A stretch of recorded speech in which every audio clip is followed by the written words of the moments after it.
परिवार की वंश परंपरा बनाए रखने के लिए मेरे पिता ने कुछ अजीब किया। उन्होंने एक लोमड़ी को पकड़ा और उसे अपने साथ रात बिताने के लिए ले गए, लेकिन जो किसी ने उम्मीद नहीं की थी वह हुआ। अगली सुबह लोमड़ी एक बहुत सुंदर महिला में बदल गई। मेरे पिता इतने डर गए कि घुटनों पर गिर पड़े, अपनी जान की भीख मांगने लगे। लेकिन गुस्सा होने के बजाय उस महिला ने बस इतना कहा, अब से ये हर दिन होगा। और इस तरह मेरी लोमड़ी माँ गर्भवती हो गई और मेरा जन्म हुआ। सालों बाद मैं एक साधारण जीवन का आदी हो चुका था। एक दिन मैं लकड़ी काटने के लिए पहाड़ पर चढ़ा। तभी मैंने एक डरावना दृश्य देखा। एक विशाल सांप एक घायल छोटी लोमड़ी को लपेटे हुए था। मैंने एक पल भी नहीं सोचा, मैंने पूरी ताकत से अपनी कुल्हाड़ी फेंकी। वह सांप के सिर पर लगी और उसे तुरंत मार दिया। छोटी लोमड़ी बच गई, लेकिन मौत के करीब थी। मैं उसे घर ले आया, उसके घाव शराब से साफ किए और कुछ ही समय में वह फिर से दौड़ने और खेलने लगी। तब से वह छोटी लोमड़ी कभी नहीं गई। वह मेरे घर में ऐसे रहने लगी जैसे कोई कुत्ता हो। लेकिन मैं अनाथ था, मैं मुश्किल से अपना गुजारा कर पाता था। मैंने उसे कई बार जंगल में छोड़ने की कोशिश की, लेकिन हर रात वह वापस आ जाती और हमेशा अपने मुंह में कुछ लाती, फल, खरगोश, मुर्गियां। तभी मुझे समझ आया, वह मुझे बताना चाहती थी कि वह खुद अपना गुजारा कर सकती है, इसलिए मैंने उसे रहने दिया। उस दिन से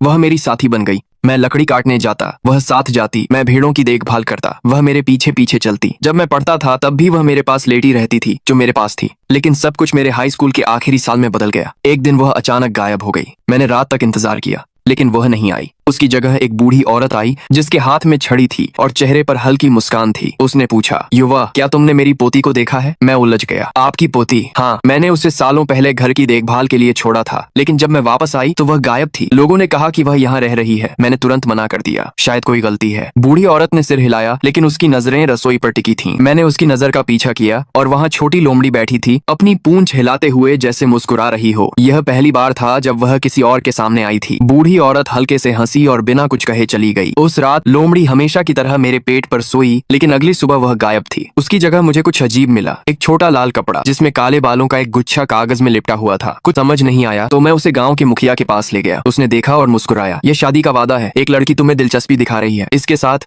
तुम उसके घर जाकर शादी का प्रस्ताव रख सकते हो। मैं हैरान रह गया, क्या वह छोटी लोमड़ी थी? लेकिन उस दिन के बाद वह कभी वापस नहीं